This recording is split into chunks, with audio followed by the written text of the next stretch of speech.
नमस्कार, मार्केट से पंचनामा में आप सभी का स्वागत है। मैं हूं सुमित और भारतीय बाजारों के लिए आज वोलेटाइल सेशन। पहले शुरुआती तेजी जो गैप अप ओपनिंग हुई, उसके बाद ऊपरी सोचा बिकवाली, लाल निशान, डीप रेड करीब 50 अंकों के आसपास का, और वहां से एक बहुत ही स्ट्रांग पुल बैक जो मार्केट में देखने को मिला और दिन के ऊपरी स्तरों पर भारतीय बाजार बंद हुए 13,000 के ऊपर मार्केट्स पहुंचते दिखाई पड़े। शानदार सीरीज, करीब 11.5% का रिटर्न इसी सीरीज में भारतीय बाजारों ने कमा के दिया और इसमें भी आउट परफॉर्मेंस आई निफ्टी बैंक की तरफ से 22-23% का एक रिटर्न वहां से भी बनता हुआ दिखाई पड़ा। तो एक बहुत ही स्ट्रांग परफॉर्मेंस मार्केट्स में देखने को मिली और वो रिफ्लेक्ट हुई। आप कोई भी निजी बैंक उठा के देख लीजिए, सभी मोरलेस अपने ऑल टाइम हाइस के आसपास कामकाज करते हुए दिखाई पड़े, बारिंग फ्यू। इसके अलावा प्राइवेट सेक्टर के साथ साथ अब पीएसयूज में भी बाइंग आ रही है लेटर हाफ में। आज के लिए क्लियर कट जो परफॉर्मिंग सेक्टर था वो था मेटल, करीब 5% की तेजी। आप किसी भी शेयर को उठा लीजिए मेटल के नाम पे, हिंडाल्को, नाल्को, सेल, टाटा स्टील, जेएसडब्ल्यू स्टील, सब में करीब 5 से 6% तक का उछाल देखने को मिला। छोटे कई सेक्टर थे जैसे कि ancillaries, auto ancillaries, sugar, textile, ये कुछ ऐसे सेक्टर थे जहां पर अलग अलग ट्रिगर्स के आधार पर एक जोरदार तेजी देखने को मिली। तो बहुत interesting market. Mid cap small cap में स्पेस सेबी के रूल की वजह से कुछ हद तक बाइंग आते हुए दिखाई पड़ी और उसका भी सपोर्ट मार्केट में जरूर देखने को मिला। चलिए अब सवाल जवाब का सिलसिला शुरू कर लेते हैं। हमारे साथ पहला सवाल, बहुत सारे सवाल आ गए 2 मिनट में। पहला सवाल जो आया है वो है पीडीलाइट को लेकर। अभी एक सवाल मैंने देखा था, कहाँ गया, चला गया, खैर वो रहा। पीडीलाइट पे सवाल आया है अभय प्रभु जी का। सवाल है 1608 रुपये पे खरीदारी है और शायद लंबी अवधि का नजरिया है। देखिए, पीडीलाइट जिस बिजनेस में है वो business one of the unique business है। मैनेजमेंट से रिसेंटली मैंने खुद इंटरेक्ट किया था, तो उन्होंने जो रिसेंट एक्विजिशन किया एरल लाइट का, वो इनके मार्जिन्स को और बेटर करेगा। पिछले क्वार्टर के कंपैरिजन इनके मार्जिन और बेटर होंगे और उनका ये कहना है कि पूरा इंटरनल अक्रूवल से एक्विजिशन किया गया है, तो कोई डेट भी नहीं उठाया है। कैश रिच कंपनी है, थोड़ा बहुत डेट होगा बिकॉज ऑफ एरल लाइट, लेकिन अदरवाइज कंपनी के मार्जिन स्ट्रांग और शायद नंबर्स और बेहतर आएंगे। तो आप बने रहें, लंबी अवधि, बहुत लंबी अवधि के लिहाज से भी लीजिए, हर फॉल में खरीदारी करिए, वो ज़्यादा बेहतर रहेगा। अच्छा, एचडीएफसी पे तरुण पाठक जी पूछ रहे हैं क्या किया जाए। पाठक जी, एचडीएफसी लिमिटेड पे आप डिपेंड करता है आपने लिया किस भाव पर है।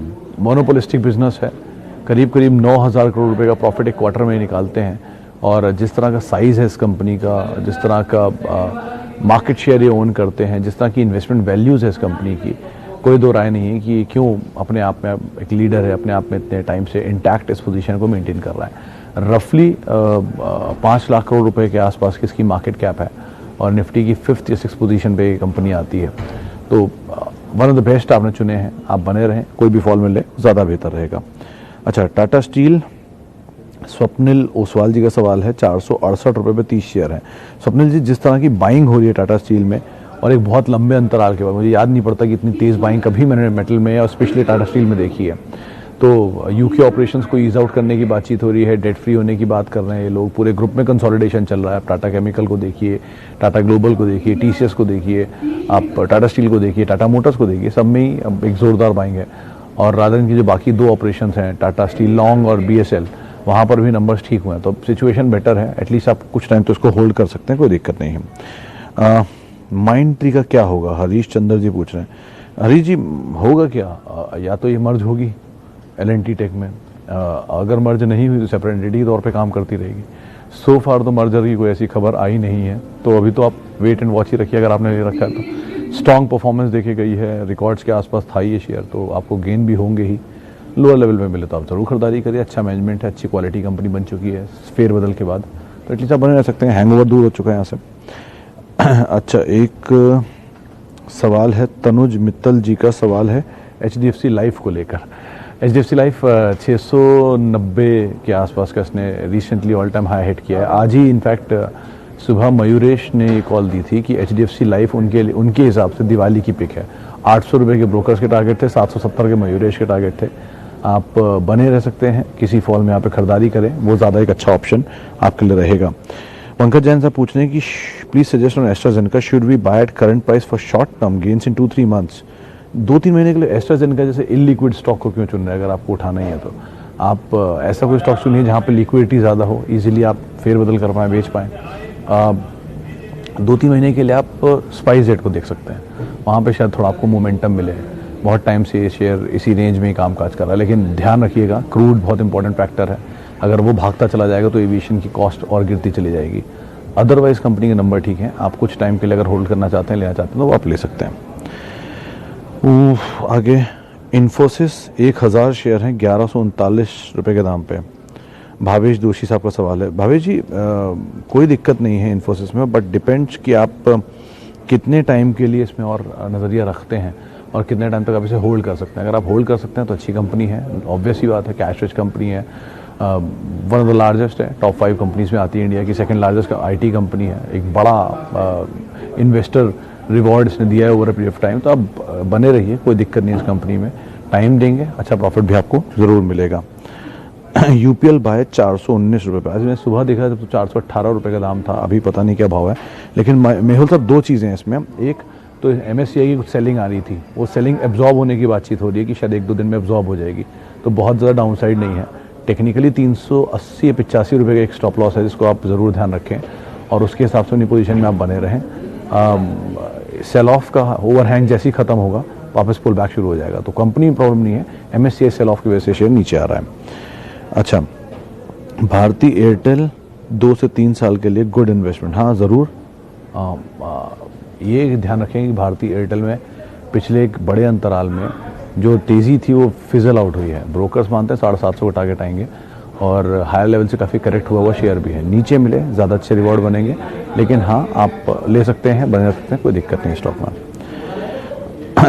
अच्छा, hotel stocks long term view, Shahzad Salim साहब, होटल्स में बहुत पिक एंड चूज़ करने की ज़रूरत है। रादर जो आप सेक्टर पूछ रहे हैं, पेपर, शुगर, होटल, ये सभी वो सेक्टर हैं जिनमें पिक एंड चूज़ करने की बहुत ज़रूरत है। होटल में वो कंपनी चुनिए जिसके पास प्रॉपर्टीज़ अच्छी हैं, मैनेजमेंट अच्छा है, डेट कम है, प्लेज बिल्कुल नहीं है। ये 3-4 चीज़ें होटल में देख लीजिए। पेपर में होता माँ की सबसे अच्छी कंपनी, उन्हें चलता नहीं है स्टॉक, सीजनल शेयर हैं, कभी मूव आएंगे तो एक साथ सब में आ जाएंगे, 2-4 दिन में ही सब पार हो जाएंगे, लेकिन कभी नहीं आएगा तो नहीं आएंगे। तो पेपर को आप एक बार को अवॉइड कर सकते हैं। शुगर में डेट कंसर्न है, वैल्यू अभी सही दिख रही है इनकी, लेकिन ये वैल्यू और सही होंगी जैसे शेयर और करेक्ट होंगे, तो थोड़ा पेशेंस चाहिए होता है कि शुगर साइकिल पे चलता है, जैसे साइकिल लोअर ट्रेंड के आसपास आएगी आपको वहाँ एंटर करना पड़ेगा। तो इन सबको ट्रेड करने के तरीके अलग अलग हैं। होटल के लिए सबसे सिंपल यही है कि आप अच्छी प्रॉपर्टी वाली कंपनी को चुनिए जिसके पास डेट नील हो। इंडियन होटल फिलहाल इन सब में सबसे सही है, EIH ठीक ठाक है, लेकिन बाकी कोई कंपनी जो है कामत वगैरह थोड़ी बेटर थी, लेकिन अभी उनकी सिचुएशन और ख़राब हुई है, तो आप उनके नंबर्स देखिए और उसके बाद ही आप इसमें एंटर करें, वो ज़्यादा बेहतर है। अच्छा, chemical stock for long term, Swapnil साहब, अतुल बेस्ट कंपनी है केमिकल स्पेस में, अगर आप हमेशा रहना चाहते हैं तो। इतना ही सब आप समझ लीजिए कि अतुल के पास फाइजर का 2% और नोवार्टिस का 2.5% स्टेक है, 1.5% या 2.5% स्टेक है। उन स्टेक की वैल्यू अलग से उसको मिलती है और डिविडेंड अलग पाती है जो वो देते हैं हर साल। तो केमिकल स्पेस में आरती इंडस्ट्रीज़, अतुल, टाटा केमिकल, कुछ ऐसे नाम हैं जिनको आप हमेशा रिलाय कर सकते हैं एंटर करने के लिए लॉन्ग टर्म में। Tata Motors for long term 3 years max, sir 220-222 CLSA का टारगेट है और मोर और लेस इसी तरह का अभी मुझे मतलब आकलन लग रहा है कि वहाँ तक शायद जाता हुआ दिखाई पड़ेगा। तो आप 220 के टारगेट पे तो एटलीस्ट बने रह सकते हैं। उसके बाद उस समय की सिचुएशन के हिसाब से देखेंगे कि टाटा मोटर के, टाटा के खुद के शेयरों में आजकल बहुत स्टीम है, तो शायद वो आगे भी कंटिन्यू रहे, तो डिपेंड करता है। अच्छा, अंबुजा सीमेंट, नीलेश जी का सवाल है। नीलेश जी ने लिखा कि आपने खरीद रखा है, खरीदना चाहते हैं, लेकिन मैं एज्यूम करके चलता हूँ आपने खरीद रखा है तो आप बने रह सकते हैं। सीमेंट कैपेसिटी में शायद 27 मिलियन टन पर एनम की कैपेसिटी है अंबुजा की, और शायद 33 मिलियन टन की कैपेसिटी है ACC की, तो दोनों होलसिम के अंडर में आती है, सिंगापुरी कंपनी जो है, और वो दोनों की मिलाए कैपेसिटी इंडिया की सेकंड लार्जेस्ट सीमेंट मैन्युफैक्चरर इसको बना देती है। थर्ड नंबर पे आप अगर नया लेना चाहते हैं तो JK सीमेंट एक बेहतर ऑप्शन है, इंडिया सीमेंट एक बेहतर ऑप्शन है, जहाँ सिचुएशन थोड़ी फेरबदल हो रही है, तो आप वहाँ पर, या बिरला को बहुत अच्छे नंबर आए थे, तो इनको आप देख सकते हैं। लार्ज कैप में अंबुजा बहुत ही स्लो मूवर है, डिविडेंड अच्छा मिला तो उसको आप इंजॉय करिए। गोल्ड में कमल जी, गोल्ड के साथ एक बहुत सीधी सी चीज़ है। गोल्ड 2008 में, 2012 में, 14 में, 17 में और आज महंगाई रहा है। 2008 में 8,000 था तब भी महंगा लगता था, 12,000 हुआ तब भी महंगा लगता था, 14,000 हुआ तब भी महंगा लगता था। तो गोल्ड हमेशा महंगा ही रहता है, वो कभी सस्ता नहीं होता। बेस्ट पार्ट इज गोल्ड को आप SIP फॉर्म में हर महीने 5-5 ग्राम, 10-10 ग्राम, जैसे आपकी पॉकेट अलाउ करे, 1 तोला, 1.5 तोला, ई फॉर्म में, ETF की फॉर्म में लेते रहिए, और उसे एक्यूमुलेट करते रहिए। और जब आपको ज्वेलरी बनवानी हो उसे आप बेचिए और उसके बदले में बाजार में ज्वेलरी बनवा लीजिए, सस्ती पड़ेगी। कि 24 कैरेट गोल्ड आप खरीद रहे हैं इलेक्ट्रॉनिक फॉर्म में और 22 कैरेट गोल्ड आप खरीदेंगे बाजार में, तो उससे आपको बहुत डिफरेंशियल का भी बड़ा बेनिफिट मिलेगा। तो आप इस तरह से गोल्ड को एक्यूमुलेट करिए, वो सबसे अच्छा तरीका है किसी भी बल्क क्वांटिटी में जाने से, क्योंकि गोल्ड सेफ या गोल्ड को रखने की कॉस्ट बहुत ज़्यादा होती है, तो वो एटलीस्ट बच जाएगी आपके लिए। अच्छा, लास्टली राणा जी, आपका सवाल क्या है? आपने सिर्फ यही लिखा है कि हमें बता दीजिए, लेकिन सवाल क्या है नहीं समझ में आ रहा मुझे आपका। खैर, और कौन सा, मुथूट फाइनेंस 1200 रुपए के दाम पर लॉन्ग टर्म व्यू। देखिए हरीश जी, प्रॉब्लम नहीं है मुथूट में। अभी रादर में कल परसों पढ़ रहा था, उन्होंने गोल्ड इंश्योरेंस स्कीम भी लॉन्च करी है, जो अपने आप में एक यूनिक स्कीम है। कंपनी अच्छी है, ग्रुप अच्छा है, और ऑब्वियसली बात है पुराना रिलायबल ग्रुप है। देश में करीब 171 टन के आसपास का गोल्ड रिजर्व सिर्फ इन्हीं के पास है। 8 करोड़ रुपए का लोन हर ब्रांच में देते हैं सालाना तौर पे। तो जिस तरह की इनकी क्वार्टरली तौर पे, तो जिस तरह की इनकी ग्रोथ है, अच्छी कंपनी है। बहुत चला हुआ शेयर है, थोड़ा नीचे आया तो ज़्यादा बेहतर ऑप्शन रहेगा इन्वेस्टमेंट के लिए। अभी आपको थोड़ा महंगा दिख रहा है, इसलिए आप घबराएंगे कि हाई लेवल से करेक्ट हुआ है, लेकिन नीचे आ जाए तो ज़्यादा अच्छा ऑप्शन है इन्वेस्टमेंट के लिए। अच्छा, कोटक महिंद्रा बैंक 748 पे सौरभ धवन जी का सवाल है। धवन साहब, खरीदारी का दाम सही है, मतलब थोड़ा हायर लेवल पर है, लेकिन नीचे मिल जाए तो ज़्यादा अच्छा है। बैंक में कोई प्रॉब्लम नहीं है, बैंक सही है। आप टाइम दीजिए, नीचे मिले आप जरूर इन्वेस्टमेंट करिए। SBI कार्ड में भी ये प्रॉब्लम है कि थोड़ा कंसर्न उठने शुरू हो गए थे डिफॉल्ट्स को लेके या बाकी चीज़ों को लेके, तो वेट करिए। दोनों ही बहुत हायर लेवल के भागे हुए शेयर हैं। नीचे मिले तो कोटक महिंद्रा बैंक ज़्यादा अच्छा ऑप्शन है दोनों में, अगर आपको एक को खाली चूज़ करना हो तो। अच्छा, 5000 हुडको बाय किए हैं 49 पे। विराट जी, थोड़ा सा एक कॉन्ट्रेरियन व्यू है मेरा, मैं भी गलत हो सकता हूँ कि सरकारी कंपनी अगर चलेगी भी तो सरकार हर तेज़ी में इसमें से प्रॉफिट निकालने की कोशिश करेगी, या तो डिविडेंड ले लेगी या स्टेक सेल कर देगी। तो दोनों ही सूरतों में अगर शेयर कभी भी चलता है सरकारी कंपनी का, तो गवर्नमेंट के सामने यही दो ऑप्शन रहते हैं, तो वो हमेशा होते रहेंगे। आपको अगर डिविडेंड लेना है तो इसी भाव पर हम नाल को देख सकते हैं, उसका डिविडेंड यील्ड बेटर है, लेकिन अवॉइड ही कर सकते हैं। कोई भी तेज़ी मिले, लॉस बुक प्रॉफिट निकाल कर आप यहाँ से निकल सकते हैं। अच्छा जी, आगे बढ़ते हैं। शिल्पा मेडिकेयर, अक्षय मित्तल साहब का फिर से सवाल आया। अक्षय जी, आपने पिछली बार जब पूछा था, मैंने शायद 407 जो उस टाइम का भाव था, 405 407 का एक स्टॉप लॉस आपको बोला था, वो तो नहीं हिट हुआ। 2 दिन में शेयर वापस घूम के 462 463 475 तक भी ज़्यादा गया। तो आपके लिए यही बात अभी भी बोलूँगा कि वही स्टॉप लॉस है, आप बने रहें, पेशेंस रखिए, ये चलेगा, ऐसे कोई दिक्कत नहीं है इसमें। अच्छा, आगे बढ़ते हैं। राहुल शिंदे साहब, आप सवाल तो पूछ नहीं रहे, आपका सवाल मुझे नहीं दिख रहा। खैर,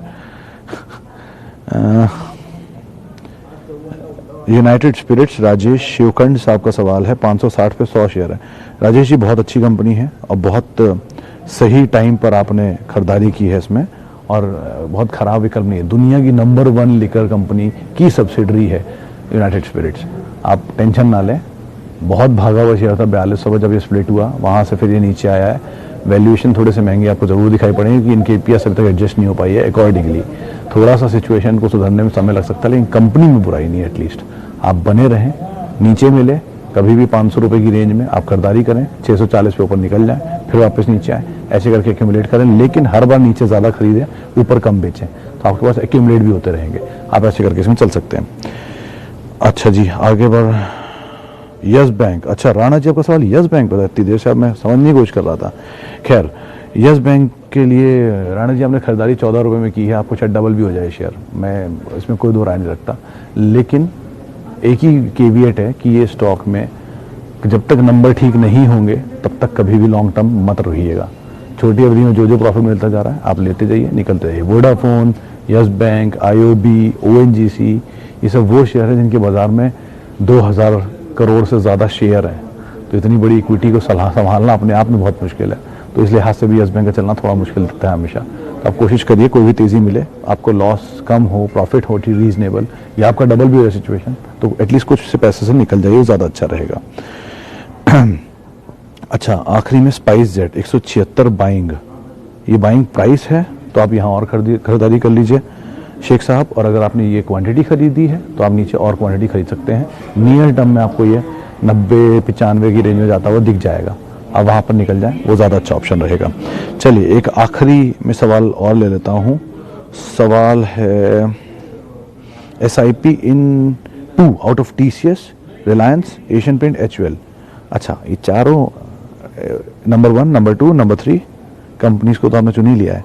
खैर TCS द बेस्ट, वजह सबसे ज़्यादा डिविडेंड देने वाली, बोनस स्प्लिट नहीं हुआ, शायद बोनस ही आए, तो सबसे ज़्यादा इन्वेस्टर फ्रेंडली स्टॉक है, तो पहला तो TCS हो गया।